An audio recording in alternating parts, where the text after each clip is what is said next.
भक्तुं गुणान् गुणसमुद्र शशाङ्ककान्तान् कस्ते क्षम सुरगुरु प्रतिमोऽपि बुद्ध्या कल्पान्तकालपवनोद्धत नक्रचक्रम् को वा तरितुमलमम्बुनिधिं भुजाभ्याम्। भक्तामर स्तोत्र का चौथा छंद। आचार्य श्री मांगतुंग स्वामी इस छंद के अंदर अपने भावों को प्रकट कर रहे हैं। वे कह रहे हैं आदिनाथ भगवान के चरणों में अंतरंग में उनकी प्रतिमा को भाव विभोर होकर के निहारते हुए वे आदिनाथ भगवान के चरणों में अपनी विनय प्रस्तुति कर रहे हैं।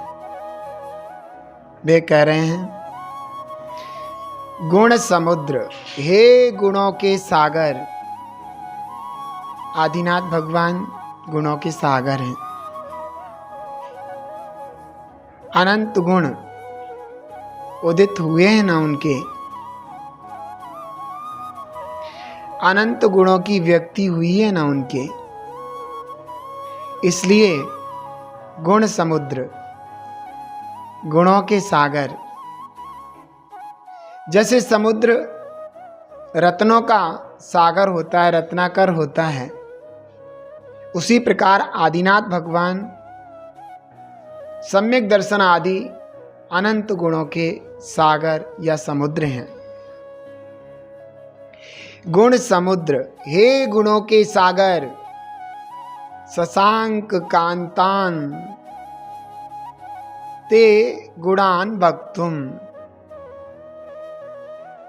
चंद्रमा से भी उज्जवल आपके गुणों को कहने के लिए सुर गुरु प्रतिमा अपि बुद्धिया का क्षमा।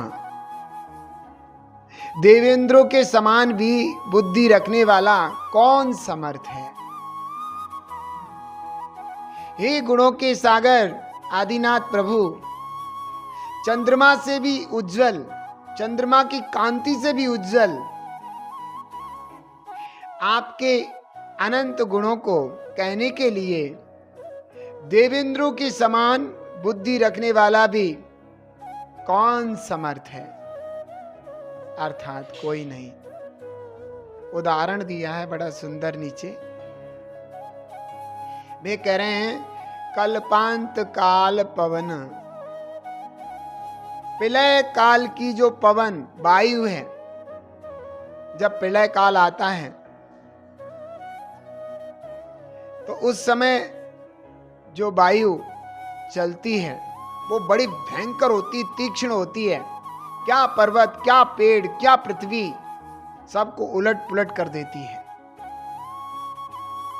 कल्पांत काल पवन, प्रलय काल की वायु से प्रेरित उद्धत नक्र चक्रम, उठ रहे हैं मगरमच्छों के समूह, जिसमें ऐसे अम्बु निधिम समुद्र को भुजाभ्याम अपनी भुजाओं के द्वारा तरितुम तैरने के लिए का अलम कौन समर्थ है।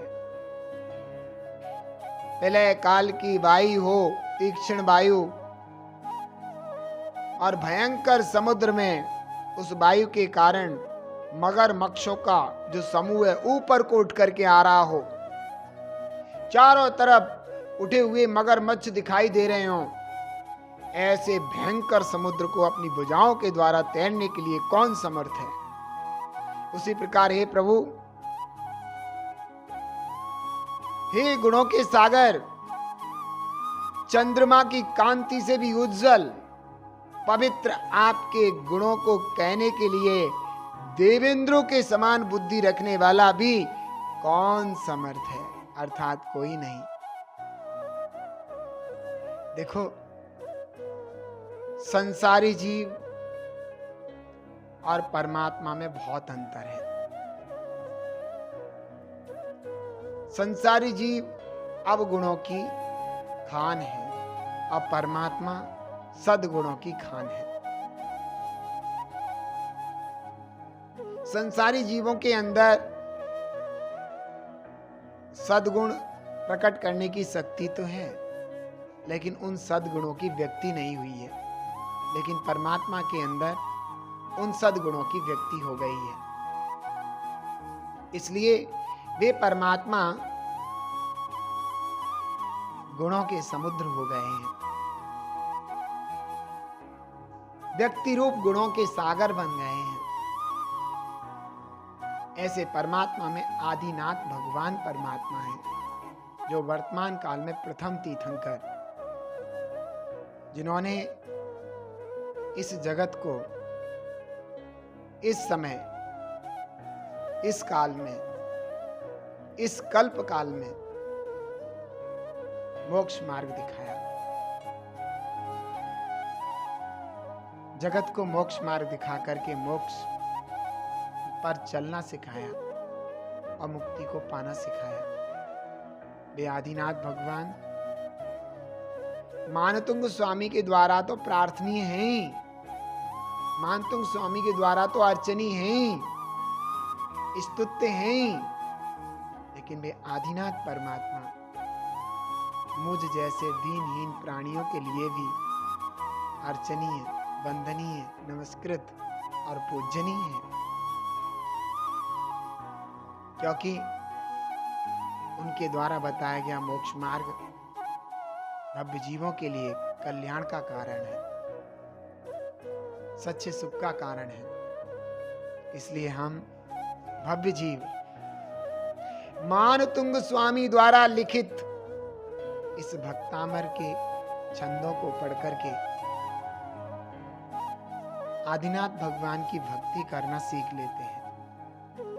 वरना हमें क्या पता था कि आदिनाथ भगवान क्या है। मांगतुंग आचार्य जैसे आचार्य भगवंतों ने ही तो ऐसे विशाल परमात्मा के बारे में उनके गुणानुवाद करके हमें समझाया, उनके प्रति भक्ति प्रकट कराई। हम तो मानतुंग स्वामी को भी सहृदय मन से, वचन से, काय से नमस्कार करते कि भगवान आप जैसे महापुरुष तीर्थंकरों की जो स्तुतियां करते हैं, उनसे हम सुनकर के, समझ करके भी उन तीर्थंकरों के पाद मूल की स्तुति करके धन्य हो जाते हैं। अगर आप ना होते तो हम ऐसे महान तीर्थंकरों की स्तुति कैसे गा पाते, कैसे कर पाते, उनके प्रति महिमावंत कैसे हो पाते। तो धन्यवाद है सबसे पहले उन तीर्थंकर आदिनाथ को जो स्वयं गुणों के सागर थे, और धन्यवाद है उन महान महापुरुष मानतुंग स्वामी को, जिन्होंने कि उनके स्वरूप को प्रदर्शित करके हम जैसे भव्य जीवों के अंदर आदिनाथ भगवान के चरणों की स्तुति करने की महिमा जगाई है। नमस्ते।